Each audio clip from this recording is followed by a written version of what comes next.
talk about obviously cybersecurity. How big is this problem? And why should you really be concerned as a practice manager, practice administrator, provider, whatever your situation is. Are you really at risk? Is your practice at risk? We want to answer some of those questions. And most importantly, how can you protect yourself? There's some new things out there and some new solutions out there that we're going to talk about today. Some of this may be reviewed for some of you, and for others, maybe not. But we've got some new stuff in here too that will be really good. Before I get going, here's what I want you to do. I think most of you have a pen and a piece of paper. If you don't, it's fine. Just think of it in your mind. I'm going to give you 30 to 60 seconds here of quiet time. And I really just want you to kind of hone in on these 6 questions. I want you to just think about these 6 questions and either jot down your answers or at least have them in mind.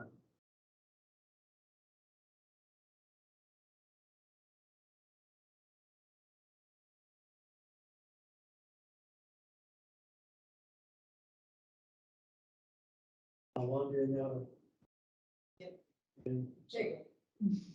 Only for my day.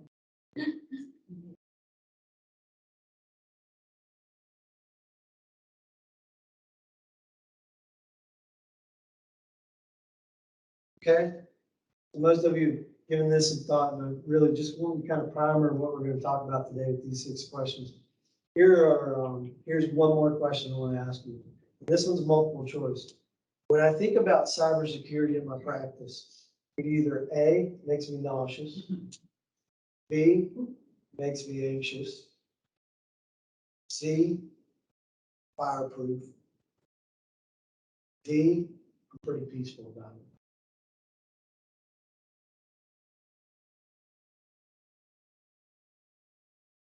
Nauseous is like, I'm scared to death. Anxious is, I've got some concerns. Fireproof is, I feel like we're pretty solid. Peaceful is, I think we're all right. You okay? Okay.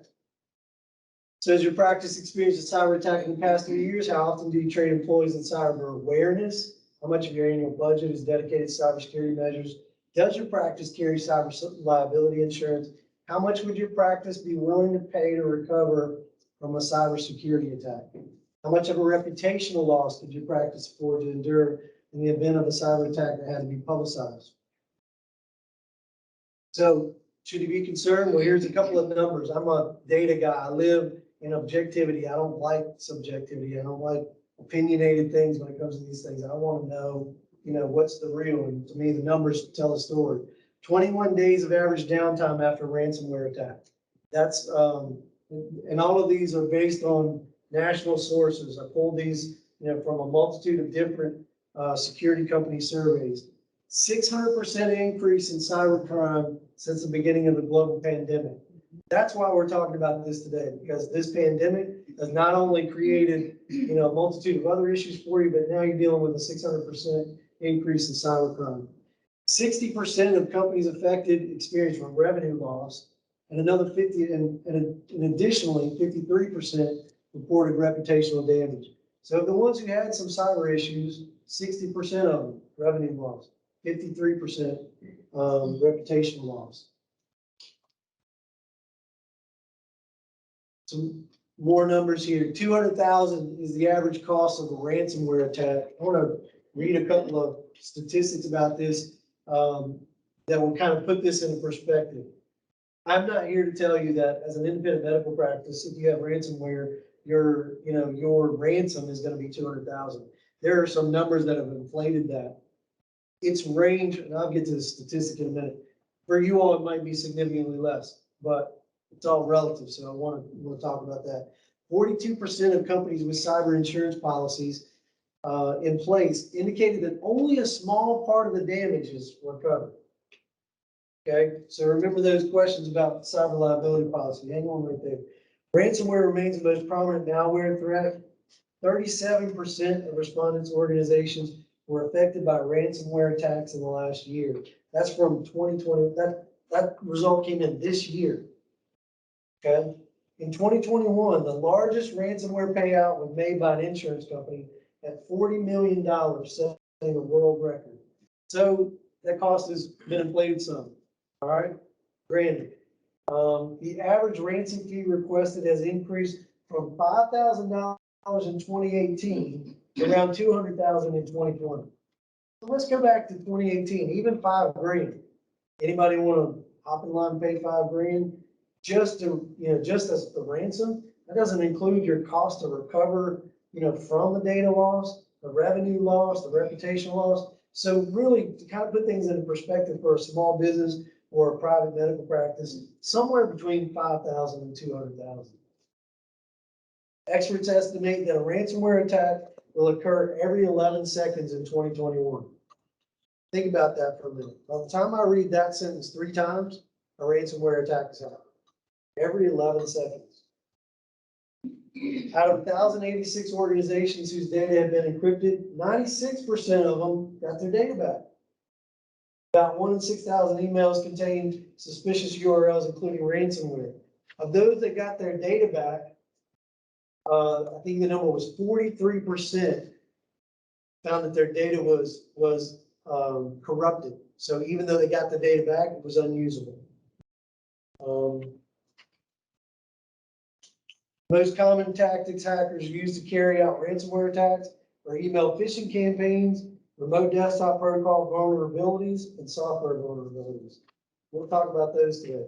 65% of employers allow their employees to access company applications from unmanaged personal devices. Hard to tell that doctor, no, don't use your iPad. Don't use your phone. 29% of respondents stated their companies were forced to remove jobs following a ransomware attack. Let's look at this slide. So, you might think, well, that's great. That's across everybody, right? How's it really impacting healthcare? Healthcare is the #1 industry challenged by cybersecurity issues. You all are the most attacked industry there is. These statistics, I've put the references up here. And they're all current 2021, with the exception of this one down here in 2015. That's the world record for largest breach. But 6% of their budget to cybersecurity. Remember that question? I don't know, maybe it's probably hard to tell sitting here now. That's one of those questions that maybe as a to-do, you go back and look at when you begin to assess your own cybersecurity. Ransomware attacks were responsible for almost 50% of all healthcare data breaches in 2020. Attacks on healthcare cost more than any other industry at $408 per record. Okay, so they're basically taking all the cost of cyber issues that have been reported.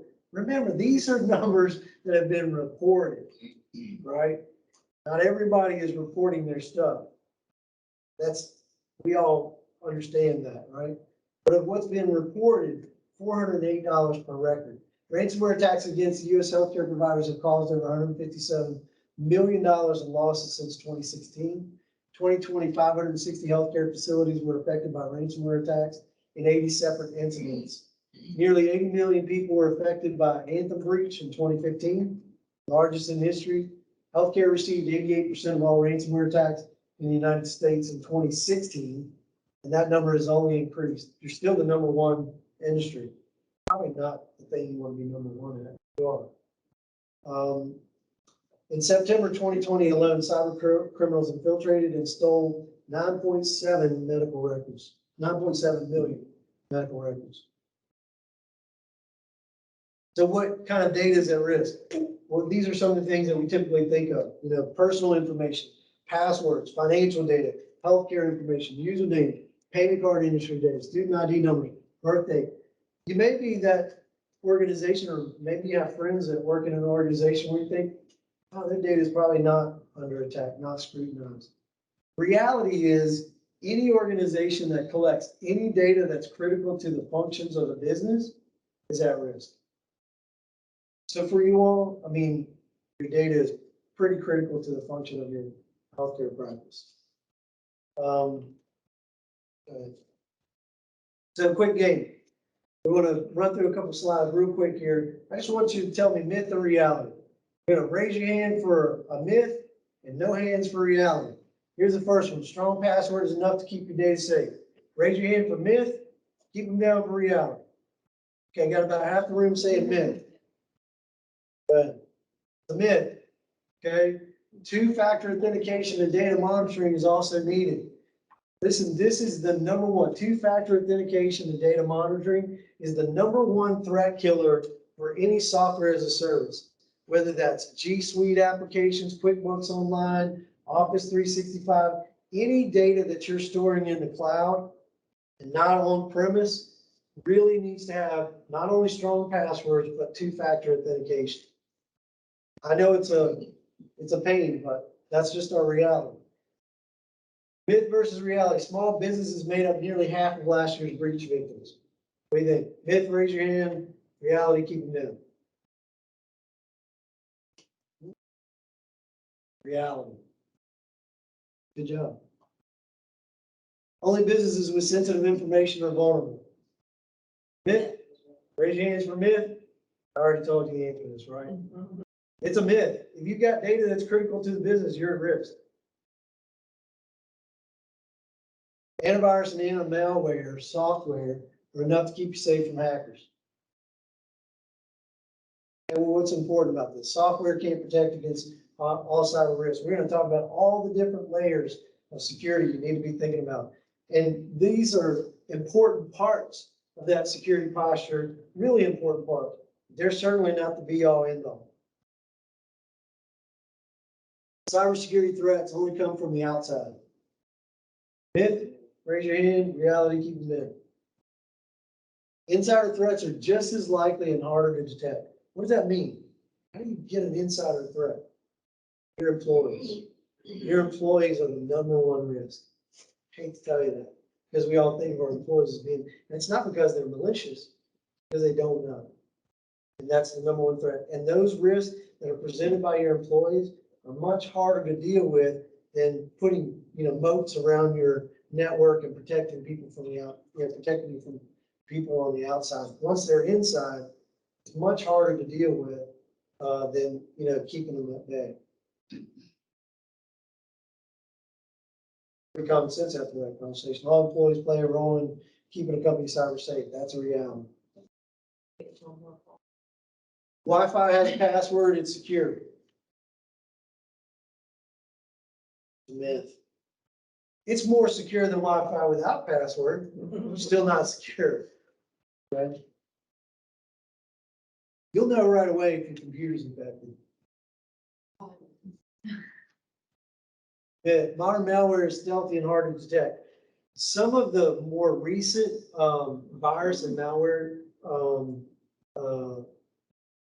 do we call them? Implementations, I guess, or attacks. Yeah. When they are on a machine, when they reside on a machine, sometimes they'll be dormant for months. Yeah. Means the application exists and they're not doing anything for months.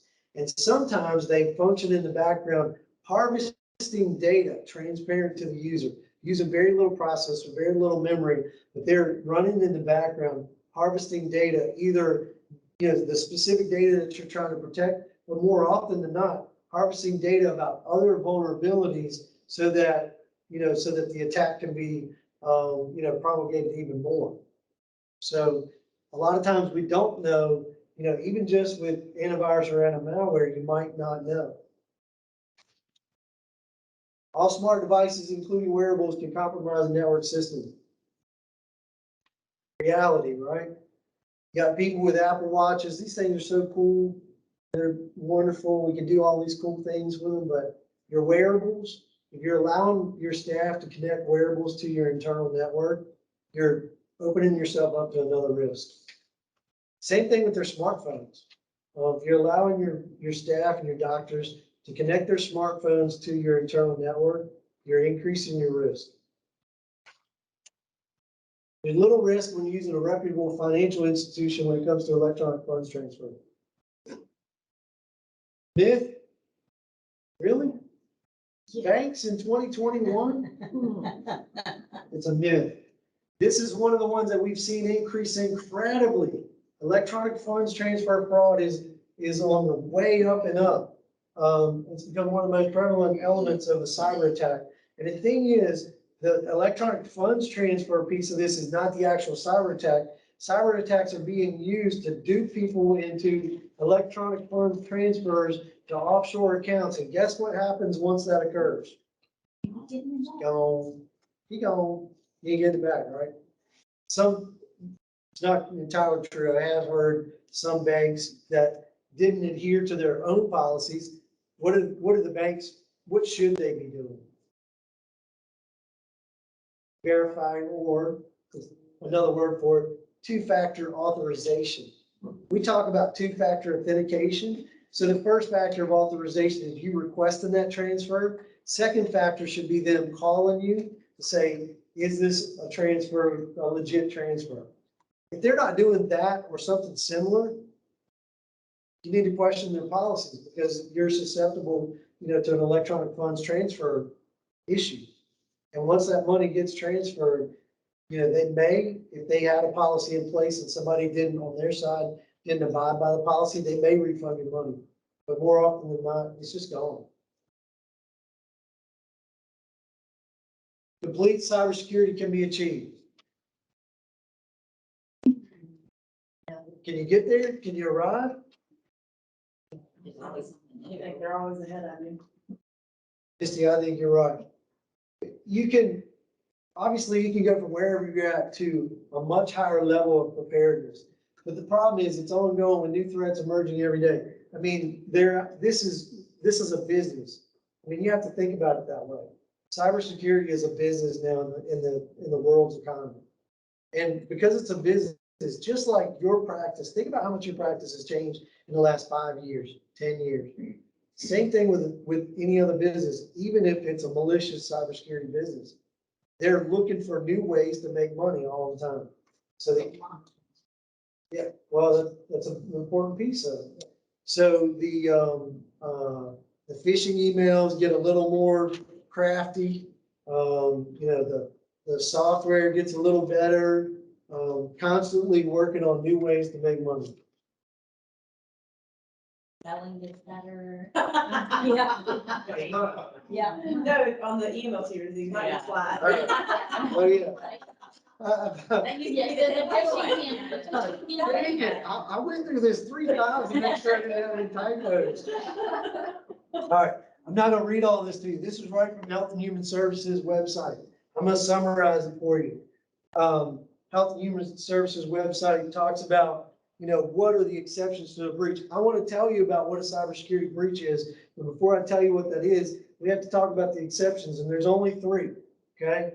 In summary, this is one of those small, sorry, I'm gonna put my glass on. Number 1, unintentional access by an authorized person made in good faith within the scope of authority. You looked at a patient record, you're authorized because you're part of the medical practice. You looked at a patient's record that you have 0 to do with, nothing to do with. That's an exception to a breach. That's not a breach. Okay? That's right from Health and Human Services. Number 2, inadvertent disclosure from one authorized person to another authorized person. Information cannot be further used or disclosed. Sherry, you're having a conversation. Angie hears the conversation. They're all 3 part of the same practice. She has received some PHI that she has nothing to do with her. But as long as she doesn't disclose that information or use it in any other way, they're covered by the scope of their work. They're part of the authorized entity, not a breach. That's an exception to a breach, okay? Number 3, unauthorized person could not have been able to retain. You pull up a patient's record. I happen to walk by and I'm your business associate. As long as I can't retain whatever popped up on that screen, not a breach, okay? It's an exception. So in my summarized words, that's what this paragraph says, but I'll give you the link in a couple slides because I want you to go out there and familiarize yourself with it. So if those things are not a breach, what is a breach?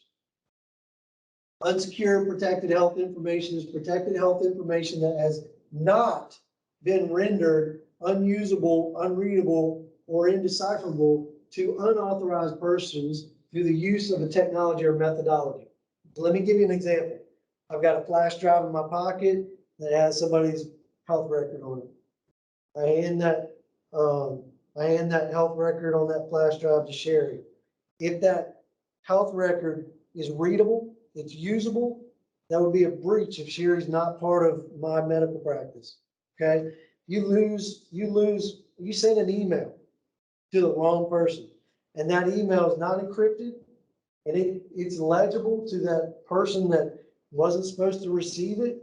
They can read the healthcare information.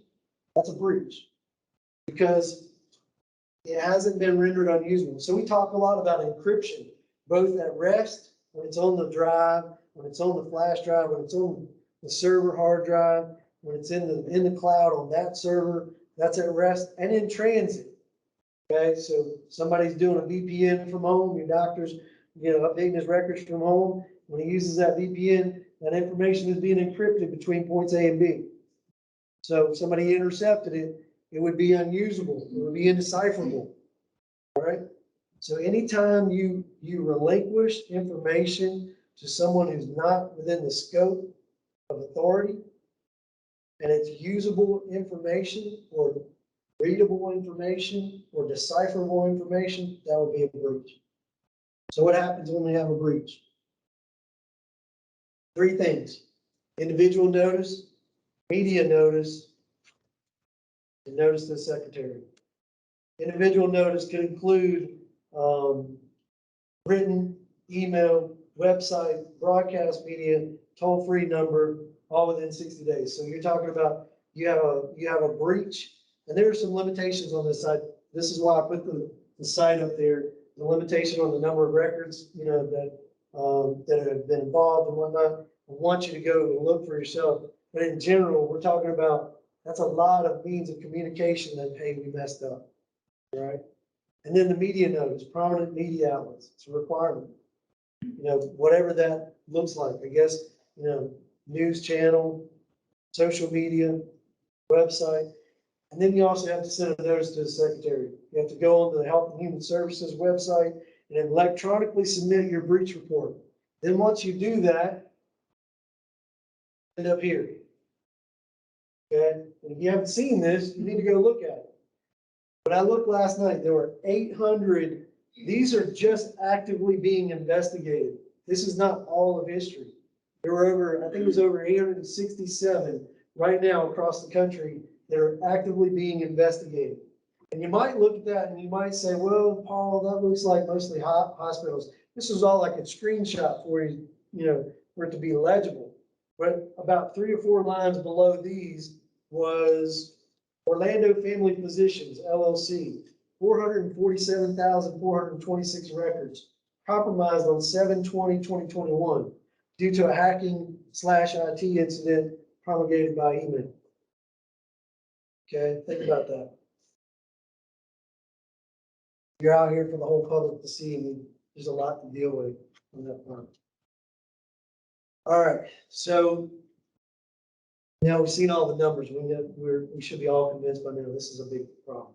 So let's talk about the different types of cyber attacks. And this is where I'm not going to spend a lot of time on some of them because frankly, they're a little bit deep technically and probably not near as important as some of the things that I want to talk to you about in terms of how you protect yourself. Hit that button one more time. Denial of service. This is an old one. This was one that used to happen back in the day a lot between competing companies, especially companies that were doing a lot of retail sales. And I'm just going to use these as an example. I'm not saying that this really happened between these two. Think about Walmart.com and Amazon.com. If you're competing in that same space online, for online retail sales, literally one company would basically program computers to just constantly hammer one website so that the sites would slow down or even become inaccessible. Because what are people going to do? If you went to Walmart.com and you wanted to buy something, you knew you could find it on Walmart.com and Amazon.com, and Walmart.com doesn't come up. What's your next move? Wait. Human beings are going to go to Amazon, or whatever the case may be. So this used to be used a lot as a tactic. Now that we're much more mindful of what cybersecurity issues are, and there's a lot better focus on cyber security issues, this is not as prominent as it used to be. And in the middle, this one happens a lot as part of another big attack. Remember, we talked about electronic funds transfer. Electronic funds transfer, usually includes, some sort of man-in-the-middle attack. You get an email, it's got a link in it, it's supposed to go to Bank of America, you click on a link and it goes to this. And if your security settings are not set correctly, it may cause you to download some malware, or it may direct you, to do something else that you shouldn't. So one way to, when you're going to a website that should be secure, in my opinion, almost all of them should be now. Okay, because that gives your users, whoever's logging on to even your website, should be secured with a security certificate, because that gives your patients some sense of they're being, they're being, really forward thinking about security. Even if your site just is information, it's a practice that just kind of helps people to have a level of comfort. So a good site would have either this little lock if you're using one browser, or it should have HTTPS without the red line through it. That red line means that's not a secure site. So secure sites should look like this or have HTTPS in front of it. Password attacks, I won't spend a ton of time on this. I want to throw this up there so you can see. These are not people that are cracking passwords. These are programs that can be used to crack passwords. 7-character password can be cracked in 0.29 milliseconds. 8 characters, 5 hours. 9 characters, 5 days. 10 characters, 4 months. 11 characters, 1 decade. This is why we have password policies that say you got to make it complex, meaning no dictionary words. You got to have some numbers and some symbols and some capital letters. And oh, by the way, if you get it wrong 3 times, we're gonna lock your password out. And I know you all have heard the complaints about that, because we hear them all the time. But this is why we have those kind of policies in place, because there are literally programs out there now that can break a password in a heartbeat. Okay. Malware, won't go through a ton of this. Go ahead and hit that. There you go. There's a lot of different types of malware out there. Malware is simply malicious software, unwanted malicious software. The ones that are the biggest issues are the ones that remote access control PC from a distance. You definitely don't want somebody in the Philippines unauthorized controlling your PC, right? And if your computer gets remote access malware on it, they can totally do that. I've seen that happen here in Lynchburg. Worms, virus, ransomware is nothing but a virus. It's the worst virus, but it's nothing but a virus. Hijacking, this is where, this one is really a lot more important than it used to be. Hijacking is when there's information being transferred between 2 locations, between, maybe your doctor at home and the web server, which is hosting your, web-based EMR or whatever. And someone intercepts that session, inserts themselves in the middle of that communication, and they're able to see what that communication looks like. They're able to pull it down, put it back together. This is why we use VPNs, because VPNs encrypt that traffic. So even if this happened, that traffic, that information wouldn't be decipherable. Okay. All right. Another quick test here. Little group activity, kind of get everybody awake. And even Dr. Anderson, you're just going to be stuck with a couple of my ladies back there. So we're going to separate you by tables. I'm going to give you about 30 seconds. I want you to look at this email. The one thing I'm going to tell you about this email is it is most definitely a phishing email. But in 30 seconds, I want you to work together by table and identify all the indicators that this is a phishing email. Can you do that? Get your hands together real quick. Talk about it. Her name is. I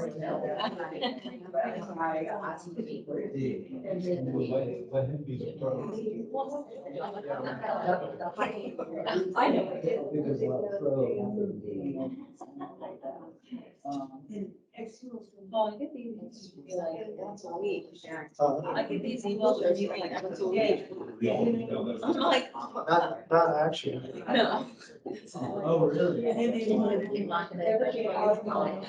All right, we're ready for the reveal? Here we go. Go ahead. Here it is. Okay, this was an email that was supposedly sent from me to my administrative assistant. Number one, my name is definitely Paul Meadows, but why would I be emailing my administrative assistant from urcablack@mainrr.com? There's indicator number one. That name up there means nothing. You can put any name you want to. You can put Joe Biden next to an email address, and people see that, and their first thought, if they're not skeptical enough, they see the name, they don't pay attention to the email address. That wouldn't make any sense for me to send her an email from that email address. The other thing is, we're in the same organization. She's my administrative assistant, so when you see this external sender, that doesn't make sense. That should indicate when you're receiving an email from someone outside of your organization. Okay? But they're doing this now on the phishing emails to make it look more efficient, because what's everybody doing? We've had some phishing problems before. Even if you haven't, you might have your email system configured so that if an email is coming from outside your network, you want it to notify you if they're external sender. Well, guess what? They're on to you. They're just putting it in there to make it look more legitimate. Here's the big one. Could you resend me your cell number? I need you to get something done ASAP and wait for my text. Think about, just use a little bit of logic for a second. If I can email her to ask her for her cell number, why wouldn't I just ask her for whatever I needed in the email? Why would I want it to take it offline to a text message? That's what I would want Shima to see and go, that doesn't make any sense. Why is he doing that? And here's why they want to do that. They actually want you to respond with the cell number, because once they have the cell number, now they can move that communication to a text message, which is much harder, to detect that there's something going on that shouldn't be. And so you get a text message, with somebody from the Philippines, a phone number is really easy to spoof too. So you get a text message, and then the next thing you know, my guess is they probably wanted her to send gift cards. Anybody seen that? That's another big fraud thing. You get into this gift card thing. Hey, send me electronic gift cards to this, to this phone number. Text me those electronic gift cards. Purchase them and text me the barcodes electronically. And then they can use them. It's not, it's not traceable. Let's look at this one. Here's another one. Same thing. 30 seconds. Pick out all the things you can find that are wrong with it.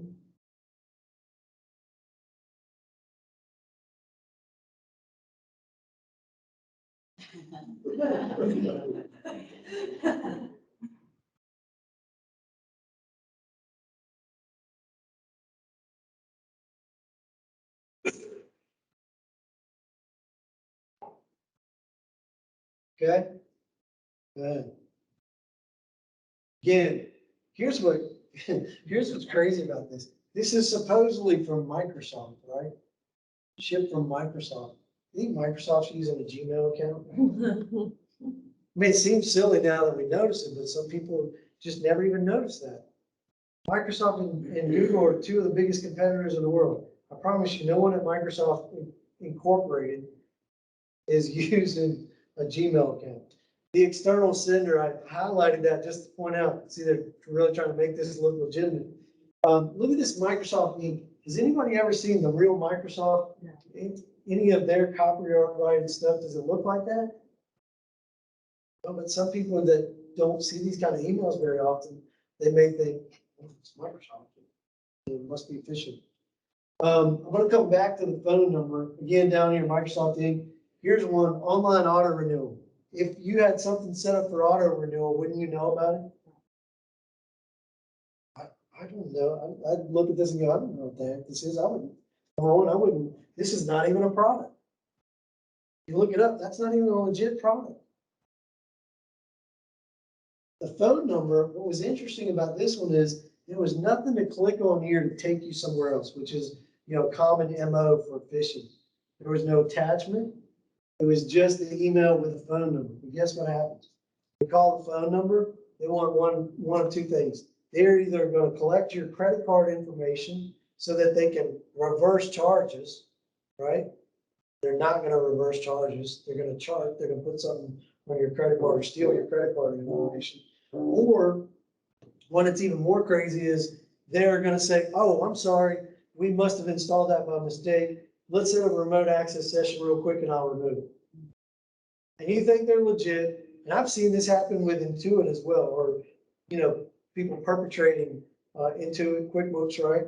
I've literally seen that happen, where you think they call themselves QuickBooks support or something like that. And they have nothing to do with Intuit, the company that owns QuickBooks. You call them and they want to get remote access to your computer, so they can remove software or update software. And the next thing you know, you've given somebody remote access to your computer. Last one.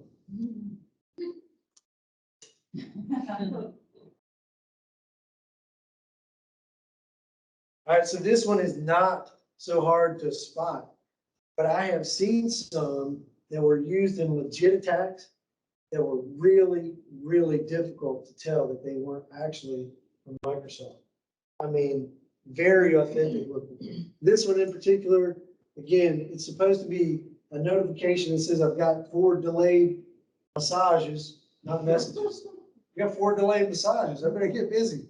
From 2nd August 2021, your action is required to release email. So aside from all these typos and whatnot, should be one indicator.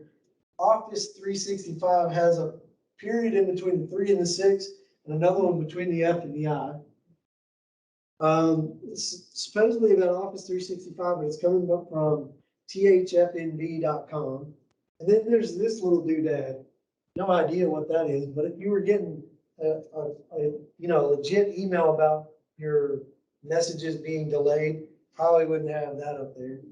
And then finally down here, we got a link. And if you hover over the link will show in the bottom part of your browser. You don't actually click on it. You just hover over this button. It'll show you down at the bottom of the browser where that link goes. And it goes to some website that has nothing to do with anything you see on this page. My guess is it probably takes you to a website that as soon as you get there, it downloads malware on your computer. Okay. All right. How are we doing on time, James? It is 12:56, so you have 4.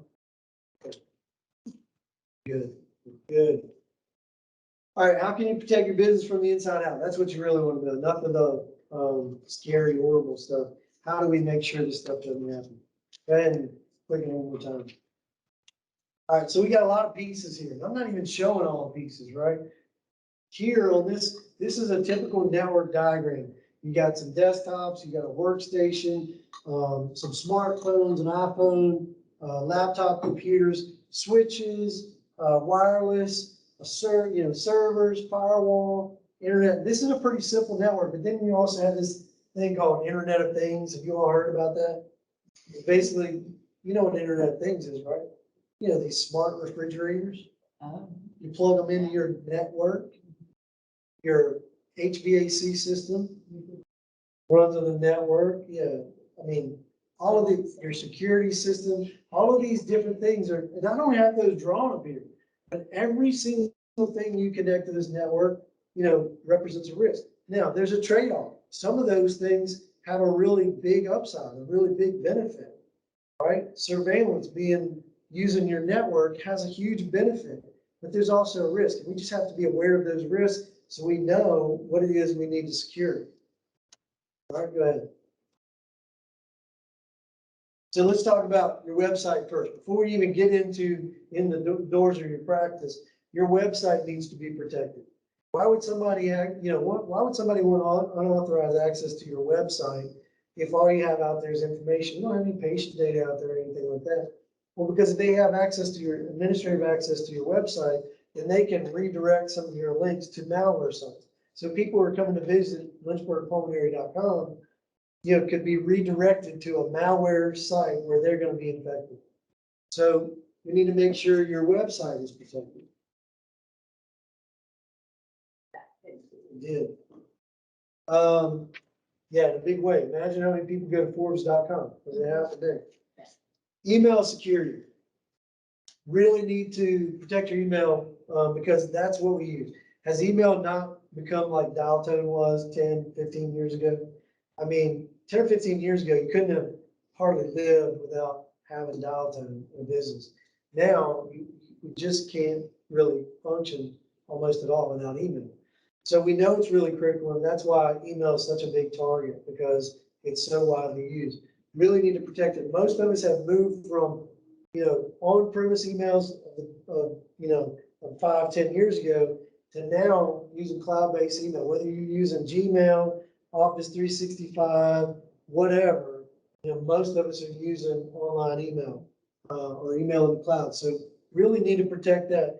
Phishing, artificial intelligence and behavioral analysis to reduce phishing attempts. That's one of the things that we really need to focus on. The phishing emails we just looked at, you gotta really know that that's out there. We gotta try to eliminate as much of that as possible, because once it gets to our user's computer, now we're just dependent on how well we've trained them to be skeptical, right? So we want to eliminate as much of that from getting to our users as possible. We can do that through artificial intelligence and behavioral analysis. I'll talk a little more about that in a little bit. Advanced threat protection. What happens if it does get to that user? That email gets to the user and it does have a malicious link in it. We want to have security in place that when they click on that link, it will open that link outside of the network in a safe place, controlled by the security company, so that if it is malicious, it stops it before it even populates that user's browser. And all of that can happen in milliseconds. That's not magic. That really is a thing, okay? That exists. All right, same thing with attachments. If it has a malicious attachment and they click on that attachment, if we didn't stop it from getting to them and they weren't trained well enough to know, I shouldn't click on this attachment, which looks like a bill from a vendor that I've never heard of before. They click on that attachment, you want it to open in that sandbox space out in the cloud that belongs to the security company so that they can inspect that attachment and make sure it's nothing malicious before it actually populates that user here. Okay. All happens in just a few milliseconds. Link protection, we want protection against typo squatting. Amazon.com is not a domain, not a legit one. But a lot of people will see that and they just, you know how we are, we're busy. We see it and it looks a lot like Amazon.com and it looks like a tracking notice and we just click on it. Okay. Our email security should protect us from that. Encryption. Good email security should provide a means of encrypting your emails. Whether that's a manual encryption where you're telling the email a keyword or something to encrypt it, or if it's set up automatically. I've seen both, and the opinions vary, but the bottom line is you should have the ability to send encrypted email. Archiving, being able to archive your email and keep that stuff, for compliance purposes for as long as you need to. Disaster recovery, so should be good backups for your email. Go ahead, Clint. Software as a service, we touched on this a little bit. Anything that you're using that's a cloud-based software, QuickBooks Online, Office 365, OneDrive, SharePoint, we use them. We love them. We really do. They make our lives a lot easier, but we have to be able to protect them. So you should have good security permissions in place. And what happens is we get into this space where we feel like, this doesn't look that complicated. I think I can do this. I'm not going to call somebody and pay somebody else to do this. I think I can do it. And I promise you, as sure as I'm standing here, when you do that, you're going to be jumping over $1 to save a dime. Because ultimately, if it's not something you do every day, when you get into some of these things, like permissions on OneDrive directories and SharePoint directories and on email and firewall configurations, it's not that you all are unintelligent. You are some of the most intelligent people that I know, but it's not your area of expertise. And when you do that, you're going to run into some situations that you're going to wish you had. Those things really need to be locked down correctly. Now, as a practice managers and practice administrators, who should have access to what. So all you have to do is communicate that to the people who know how to make it work the way you're dictating that it should work. And that's where you got to be in concert with whoever is, whether you have your own internal staff or you're outsourcing, whatever that looks like, you have to have that really good communication in terms of what it is you want to happen. Edge network security, router firewall. This is the device. This is like the front door to your medical practice from a data perspective. Okay, that's the public facing device. Everything on the outside of that device is the rest of the World Wide Web. Everything on the inside is your stuff. You don't want your front door to be a screen door. Okay, so when you go to Best Buy and you buy that $80 firewall, because it says firewall in the box, and that's real cheap and hey, I can follow the directions on that and plug it up. You just essentially put a screen door on your, as your front door to your network. So I know most of you don't do that, but again, that's something that you need to be concerned about. Don't do that. Commercial firewalls will protect you much better, and commercial firewalls configured by somebody who's certified to configure those things will protect you the best. Remote access. This is a big one. If we'd had this conversation 2 years ago, it might impact some of you on occasion. Now, I'm willing to bet that it impacts almost every single one of you on a regular basis because of this pandemic. When we saw practices shifting people off site, really hard, when you're just trying to think about how do I continue seeing my patients, it's hard to take into consideration all the security aspects that we need to have in place to make sure we're doing this the right way. We've had some time now, so if you haven't done that, now's the time. Make that a to-do item. Let me go back and just reinvestigate how we're set up to make sure we're doing this in the most secure way possible. Because now we got lots of people working outside of our four walls. Access control and surveillance. This may be one that you don't really think of when you think about information security. But do you know who's coming in and out of your building? Do you know what time they're coming in and out of your building? Do you know who's walking into your server room where your server and your network equipment is? Do you know when they're getting there? Access control is a really simple and relatively inexpensive way for you to better manage who has access to what. And the nice, there are a number of upsides to it, but one that I've always thought is good is, you have keys. Keys are an administrative nightmare. Even if they can't be duplicated, you got the really expensive locks where your keys can't be duplicated. What do you do when you have some turnover and you don't get that key back? You you redo all your locks. Or call the locksmith. With an access control system, they got a key fob or a card. You disable that card or that fob and they're done. Don't want the cleaning lady there at 2 o'clock in the morning on a Saturday night? Fine, you set the system to say she can come in at midday on Saturday, and you're going to have a record of when she's coming and going. So much better way to manage who has access to what, because you guys seen PCs lately? I pulled one out of a box yesterday. I'm not kidding you. It was like this size. How hard is it to walk out with something that size? It was like just slightly bigger than that. You could put it in a big pocket. How hard is it to walk out with that? So do you know who's coming and going? Surveillance is a known. You may not think about it, but do you want to have a record of who's coming in and out of your building? Do you want to have a record of who's coming in and out of your protected spaces? Video does a lot. You got a surveillance camera set up, you're going to know who's coming and going. Okay. Network security, obviously, we got to lock down our wireless a little bit. Passwords not enough.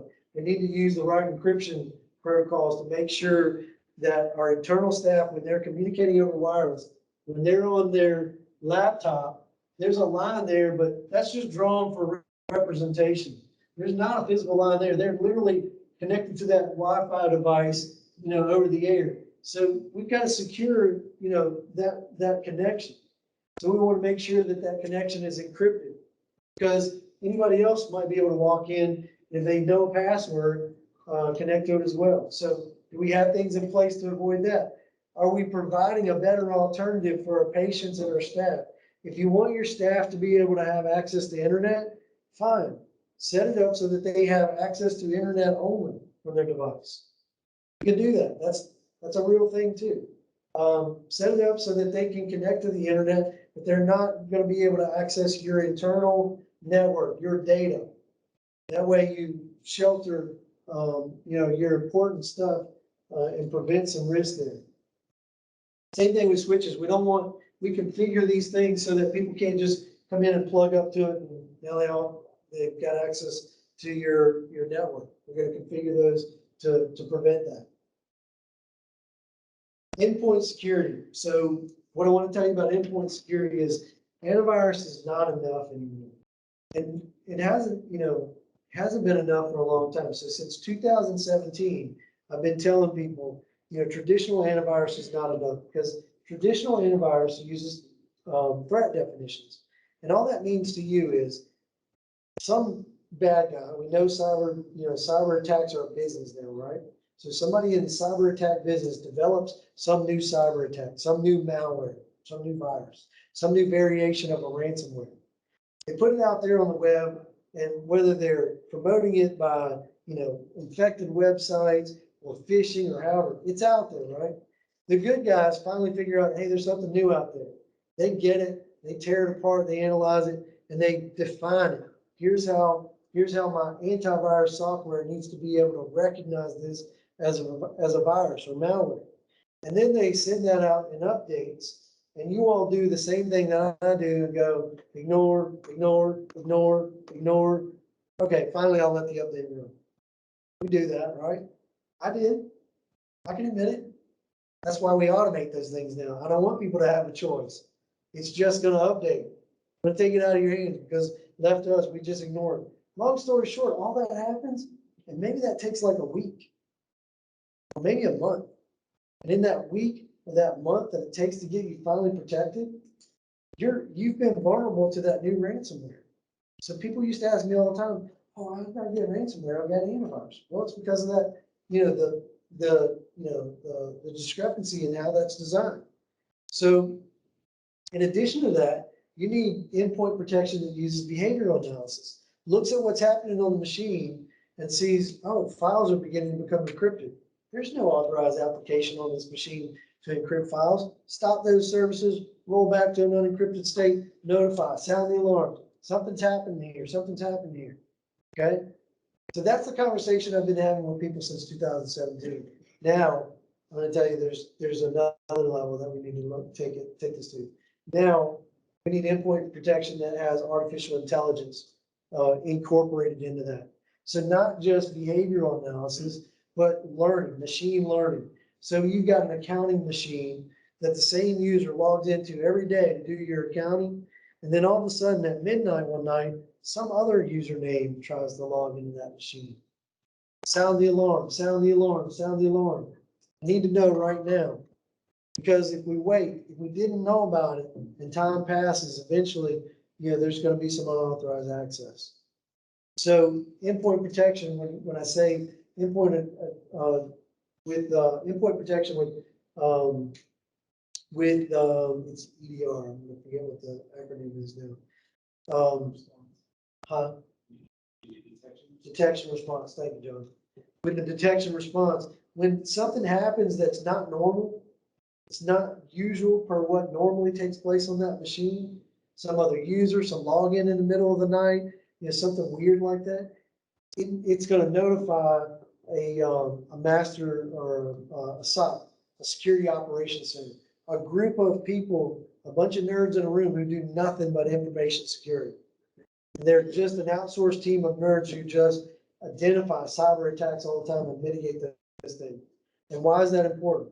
Because if we can stop it before it happens, then we don't have to do all those notifications, by email to the patient and to the secretary.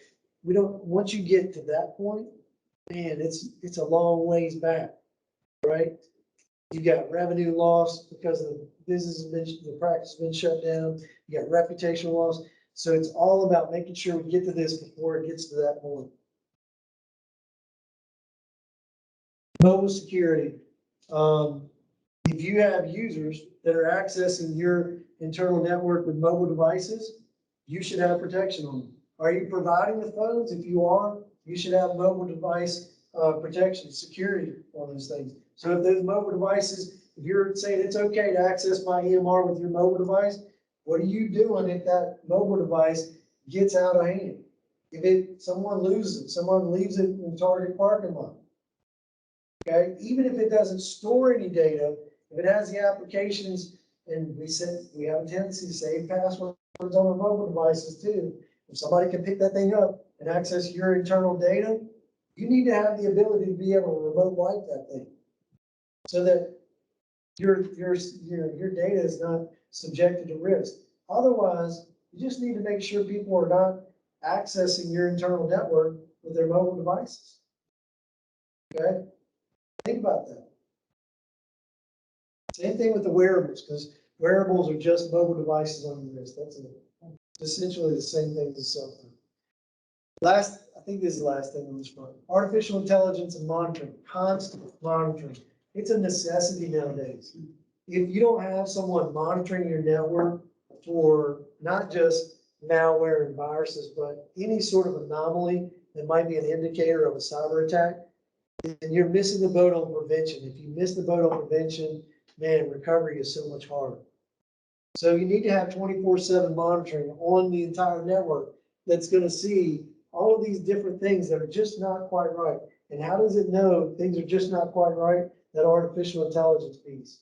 It's scary stuff, but artificial intelligence is now being programmed into these monitoring platforms, so it knows, oh, typically there's no one on this network from 7 p.m. till 7 a.m. in the morning. So if someone logs on in the middle of the night, sound the alert. And at least it may be a false positive. But how many of you would rather have a false positive than an attack that you didn't know about? That's the downside of using some of this stuff. You may have some false positives, but having that constant monitoring and artificial intelligence in place, makes sure that someone knows that something's not quite right before it turns into something really bad. Dark web monitoring. I don't want anybody to get really scared over this. This is just a thing. Credit card companies are monitoring the dark web too. The dark web is nothing more than an electronic black market for data, stolen data. And so, there are services out there that can monitor the dark web for your domain. itgroupva.com is our domain. So when I got this report, these two people don't even work for me anymore. So I don't want you to look at this and go, oh no, ITG has been compromised. That's not what this is saying. This is saying these two guys use their ITG email address to register for some site, log on as a username, Grubhub, whatever it is. And at some point, one of these third-party sites has been compromised. Maybe they were Anthem guys. I don't know. But when Anthem gets compromised, 4 million records go to the black market, and they're for sale. If you were logging on to Anthem with your email address as your username, you're going to show up on this list. The reason that we want to know about this is not so much that we're concerned about people's Grubhub accounts being attacked, or even their Anthem accounts for that matter. I can't do anything about that, but it's because I know that the humans, human behavior is that we're going to use the same username and password over and over and over again. So if you got compromised on Grubhub, I want to know about that. So I can let that user know if they're still my people. I can let them know, hey, if you use that same username and password elsewhere, you might need to go change it because somebody knows what that username and password combination is now. And more than anything, I want to make sure that they hadn't used that same username and password on my network. All right? So if somebody's name pops up on the dark web list, they're getting the password changed, whether they want one or not. Okay? As far as the dark web monitoring, for those of you that that we're not servicing as clients already, we will provide a complimentary one-time dark web monitoring report. The service that we use allows us to do a single scan on a domain. If you don't want that, let me know you don't want it. Otherwise, we're going to send it to you either by mail or encrypted email, one or the other, just so you can see what's out there. It'll show you what's been out there for the last 3 years, I think. Policies and procedures. This is you all. I mean, you really need to sit down with whoever whoever is taking care of your IT stuff, your technology stuff, your building, facilities management. And you really need to look at your policies and procedures. This is part of your compliance readiness anyways, but it's something that you really got to be intentional about and ask, do we have, adequate policies? Everything from your password policy to, what should be done if someone suspects that there's been a breach. So got to make sure you're really diligent about reviewing those on a regular basis. We talked about this landscape is changing constantly. And so if it's going to change and evolve, our policies and procedures have to change and evolve as well. Train your employees. That same service that I showed you for dark web monitoring has some training in there. Personally, I don't think that's enough. We have the ability to train users on being able to recognize phishing attacks, but are you spending time on a regular basis talking to your staff about what it looks like, for electronic funds transfer fraud? Talking to them about what the bank policies should be, and if the bank's not doing what they're supposed to do, how do we deal with that? Do you have any internal controls in terms of electronic funds transfer? Who can do it? Does it take two people, to authorize that? So there's lots of opportunity for training to get your staff up to speed, because remember, we try to stop as much of it at the front door as we can. But ultimately, because this is such a big deal, I mean, it's so invasive, at some point your staff is going to get something in front of them where they're going to have to make some decisions. You want to make sure that you've done everything you can to train them. Cyber liability insurance. Some of you may have it, some of you may not. It's my personal opinion or prediction, if you will, that cyber liability insurance will eventually become part of your general liability or your professional liability policies. That's where we're headed. You can't have a risk that's this big in any business and expect the insurance companies not to jump on that as, hey, we need to mitigate this risk and put some things in place that, are going to recover. Now, here's why I've got this up here. This is an actual screen shot from an actual cyber liability application that we were assisting with.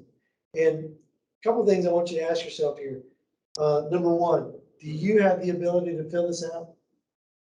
Does any of this, if this doesn't completely make 100% sense, then please get somebody to help you with it. Because here's why. If you fill this out wrong, number one, you may have an incident that a claim that they're not going to pay. We've seen that statistic already. 42% of claimants reported that only a small portion of their damages were paid on a cyber liability claim. Why is that? Because you've got an insurance company, basically putting a bunch of geek speak on a piece of paper and expecting normal people to be able to answer these questions. It's an unfair proposition. You're on the short end of the stick. Get someone to help you with this that knows the answers, and then make sure you're getting someone that can tell you what the answer is now and advise you on between now and next year your renewal what the answer needs to be. Because if you answer these things, for instance, use two-factor authentication to secure remote access to your email accounts. If you're not using two-factor, if you check no there, what do you think is going to happen? They'll pay your claim, but what's your premium price going to look like? Your premiums are going to go. It's just like car insurance or home insurance. If you live within 10 feet of the river and it's technically out of the flood zone, you can probably get homeowners insurance, but it's going to cost you a good bit, right? So if you're not doing some of these things, you can get cyber liability insurance, but it's going to cost you a bigger premium. And then you're also going to run the risk of things not getting paid. Okay? They're not in the, I don't have to tell you all this, but they're not in the business of handing out money for your claims. That's just not the reality. They make money on collecting premiums and not paying claims. Okay? All right, incident response. You need to have an incident response plan. I don't care how simple it is. Start somewhere, but you have to have an incident response plan. How do we detect that there's some issue? What do we do when we suspect that there's been some issue? Who's responsible? What do they do? Who are we going to contact to do the analysis? If we don't have the internal resources to be able to tell us, yes, there's an issue, yes, there's some incident, yes, there's been an attack, then who are we contacting to make sure that we get someone who has enough expertise to be able to give us a good analysis? It's got to be spelled out. You may not be there that day. You may be on vacation. So we got to make sure we have this plan. Recovery. What are we going to do in the event of a cyber attack? We've already talked about the fact that, I mean, you all know you're all healthcare practices. So we got this HIPAA thing and we talked about what a breach looks like. So first thing we probably ought to do in this recovery process is determine, is that a breach that has to be reported? Or is it one of those three exceptions? Where does it fall, in order to determine where next steps are? But, that recovery process really needs to be mapped out. And then finally, post-incident. After we've jumped through all the hoops with health and human services that we need to jump through, now what are we going to do about reputation management? Because the reality is, health and human services made us tell everybody that we had an issue. So now how do we make sure, from a PR perspective, that our patients know, hey, yes, we had an issue, we've corrected it, and now we're better than ever, and you can feel safe about coming to see us. That's the reality we live in. Last thing, information security assessments. Most managed service providers, IT companies, including ourselves, will provide an information security assessment for you. I don't care who you get to do it, but you should have somebody do it, especially if it doesn't cost you anything. And a good assessment, you should know what a good assessment looks like. When you're talking to any company like ours to do this for you, you should do, here are the 5 things that assessment should include. Otherwise, there's some gaps that you're going to be missing. Internal vulnerabilities. Have them look at inside your practice. What are the vulnerabilities? External vulnerabilities. If someone's trying to come in from the web or from email, what are those external vulnerabilities? Personnel readiness. They should be asking you questions about your training. What kind of training do you do with your staff? What kind of training do you do, to make sure that, you're ready, you're prepared for this, for this whole cybersecurity. I know you didn't ask for it, but that's just the world you live in right now. Policies and procedures. You should want to review your policies and procedures. And not just related to things like passwords, but, do you have a policy about people connecting their wearables to your internal network? Do you have those things in place? They should be asking to see those things. And then finally, incident response plan. They should ask to see your incident response plan. What does that look like? Okay. They do all those things, they get A+. And you're going to walk away with good information that helps you get to where you need to be. All right. I know I dumped a ton of information on you all in a short period of time. But it's a lot of stuff. What questions do you have?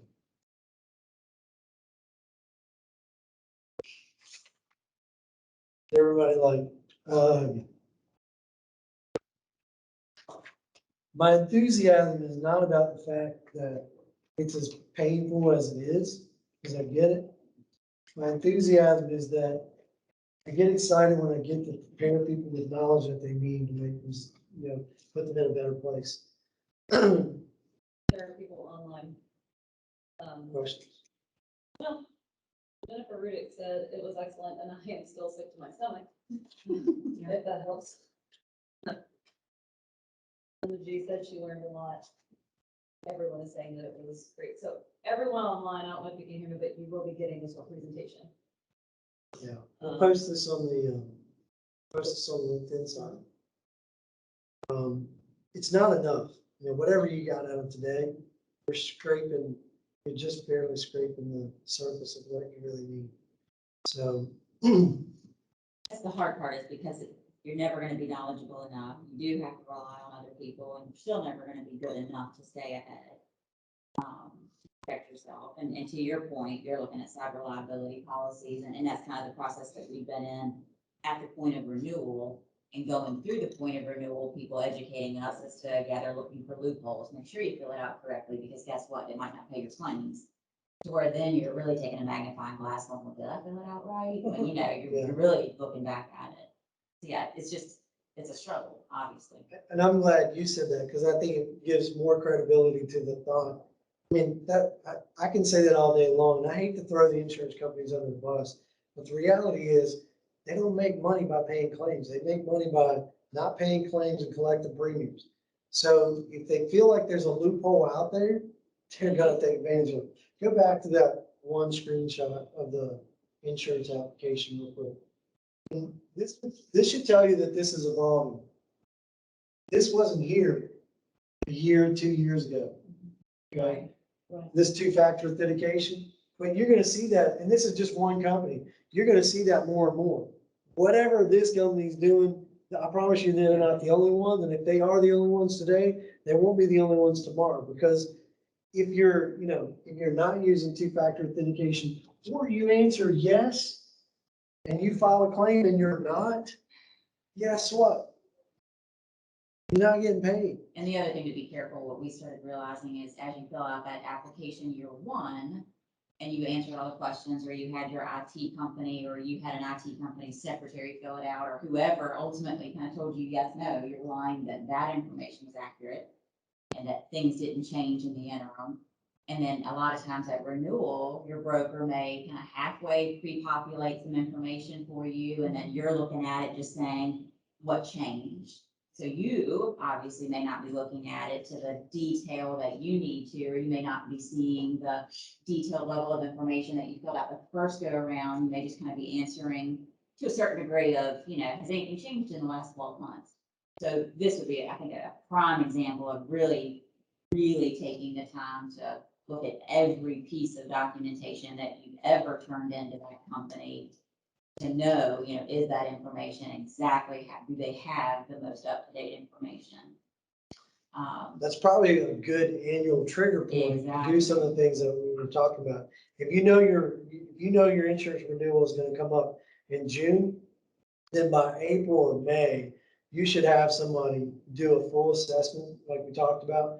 Have them do that full assessment, make any adjustments you need to make. I mean, do it earlier enough before May, May or before, so that you have time to make changes, because just like the two-factor authentication wasn't on there last year, it's on there now. So now that my renewal's up, I have to either answer that, no, we're not using that for the practice, or I have to hurry up and get that done so that we can answer yes. We're not gonna answer it wrong, right? So you wanna make sure you're looking at doing this, some sort of assessment a couple of months in advance of when your insurance renewal is gonna come up. Because those are things that they're gonna ask about. Same thing with your compliance stuff. What would be great is if your compliance and your insurance were around the same month, because then you could take the 60 days prior to do all these things that you need to do to make sure your compliance is in a good place and your insurance renewal is gonna be in a good place. The last thing I would say about that is more or less a question than a statement. When you're dealing with your insurance broker, and I'm not throwing any brokers under the bus either, I'm just simply asking you to think about this. Do you trust that they know what they're talking about? If they're helping you fill this application out, do you trust that they know what they're talking about? I mean, it's kind of the equivalent of a patient coming to your receptionist and asking them a medical question. Do I trust that person's expert opinion when it comes to my healthcare? So why in the world would you trust an insurance broker to be able to guide you through that? Not that I think they're being malicious. I think they want to be helpful. The reality is that when the rubber meets the road, if the insurance company can find a way out, they're going to find a way out. Make sense? Okay. Time we go. It is 1:33. I didn't leave you on time for it too. Sorry, I tried. We've got food left. You all are welcome to stick around as long as you want. Does anybody have any action items that they want to share? My hope is that you at least mentally thought of some action items, some to-dos when you leave here. Anybody? Come on, Sherry. Yeah, sure. I know you got some to-dos. I do. Oh, sure. Well, I mean, I've got to go back and ask the team or whatever, what our incident response plan is. And that is, I mean, we respond to things, but do we have a plan in place? Not real sure that there's an actual like plan written out that's in place. Because I do work remotely 90% of the time now. So yeah, I'm not on site, so that is delegated off to somebody else now. So what is that plan now? Since March of last year, I'm not on site. So that's definitely shifted. So what's the plan? And how has that changed since then? You're right. The groups that we're working with that are here today, I hope you'll, come back to us and say, hey, we need to do this. Because management by exception is not a plan. Yeah. Yeah. So that's. Dealing with it when it pops up, that's not a plan. That's my big takeaway, because we actually had, somebody that was looking on Google, because they're trying to find addresses and things like that, and sometimes they're literally using the obituaries to find out, because of, mail comes back and things like that, so they're looking to see if there's been a deceased, a death or something, and so they were searching obituaries, and it literally like tripped something out, and their computer was going crazy, and it was literally, it tripped something, and endpoint triggered something on their computer. Well, everybody in the office panicked. I had literally just walked out the door. They come running out the door for me, and that to come back in. Now, had I not literally been on site that day, what would have happened, and what, because they were overhead paging Ed, but Ed wasn't responding as fast as they wanted, right? And so, what is that? So yeah, so. So it's like, what is that? Yeah. So Even incident though, response- even though we've educated, if something like this happens, this is what you should do. They never do Yeah, the that. moment. Yeah, Right. the heat of the moment, Heat of it's the that, moment, oh my everything. God, Yeah. factor in that. So, yeah, those kind of things that you've gotta, probably gonna tweak that plan. So for some of you, maybe a little further along, incident response plans are probably a really good action item. Some of the rest of you that may not be as far along, maybe having an assessment done and sitting down with someone who understands the assessment to just kind of walk you through so that you can begin, to figure out where you can make improvements. And initially, this can seem really overwhelming. I promise you, it's just like anything else. Pick a place and start, and you've won half the battle. Because starting is literally half the battle, whether we're talking about one piece of an incident response plan or the whole thing. You just got to pick a place and start. Once you do that, then you can build on it, and it won't be nearly as overwhelming. Okay. My action items are: I'm going to send some of you a dark web monitoring report, and seemed like there was something else. We'll post the slides out on the on LinkedIn. And for those of you that we are working with, if you have an interest in the detection and response part of our endpoint protection, let's make sure we have that conversation. Okay, that's a new thing for us as well. Is it? Yeah, absolutely. That's what I was wondering. I have a big question mark Like, besides that one literally. too. Last 2 weeks. Okay. Because the detection response, because I was wondering, is it gonna literally trip if somebody's like logs in at 2 in the morning? Is it gonna trip if somebody plugs in that flash drive into a PC, Let's have that conversation. right? Because, who's authorized to plug a flash drive into a PC within your practice? So the one that we use is not unlike a lot of the same types of platforms. They're very configurable. I mean, so they're very flexible in terms of what you want it to do. A lot of putting something like that in place is determining what you really want it to do. Is it a monitor? It's just a monitoring product. It is, right? it's, just well, it's not an all add, via it's an that. add-on to the monitoring. So the one that we use, if it detected some anomaly, it wouldn't even contact my staff. It would contact The SOC. the SOC that But would is it part of the same block the company. user? Would it actually take an immediate action of prevention? I think that's Or it probably would gonna just be that depend on, immediate notification to say, hey, somebody's doing something? I think it's gonna depend on how it's configured. Well, the one that we're looking at that we're using that has these, is actually two layers. There's the first layer, which is detection, where it tells you. The Figure next it one out. is actually response, where there will be a response. Yeah, so for some things, you don't necessarily want a response, because then it becomes, that chirping thing that just is an annoyance, and over time you begin to ignore it. Right. That's not good. So some things you just want a detection, right? Minor things. Something else that's more significant, you want a response. So the one that we use, I think sends the alert to us first and gives us an opportunity to respond. And if we don't, it goes to the SOC, the same company that provides the endpoint protection.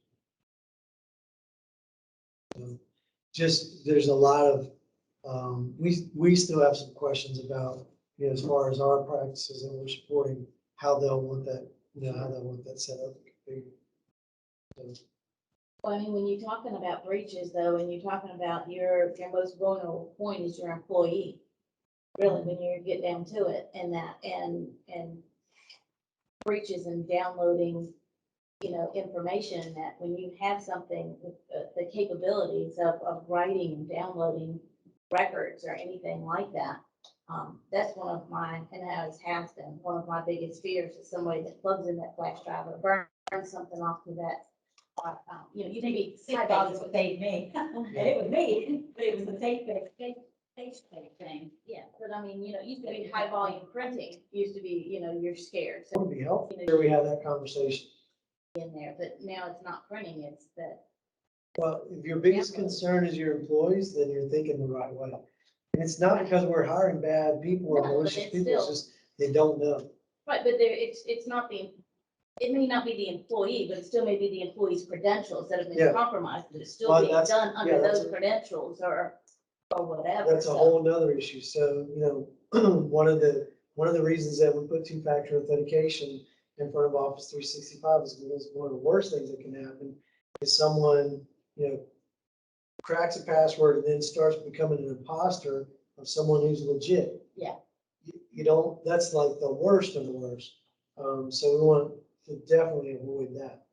Because when someone begins to pretend to be someone who is a legitimate employee of your organization, then you got real problems. Because everybody's working remote, you don't know, is that really Cindy emailing you? You don't even think about it. You see the email, it's from Cindy's email, and part of my domain, it looks normal. Okay, sure. Borrow the money. Okay. Thank you all very much. I know I kept you a little longer than I should have. Thank you, appreciate it. Thank you all. Oh, let's spin the wheel real quick.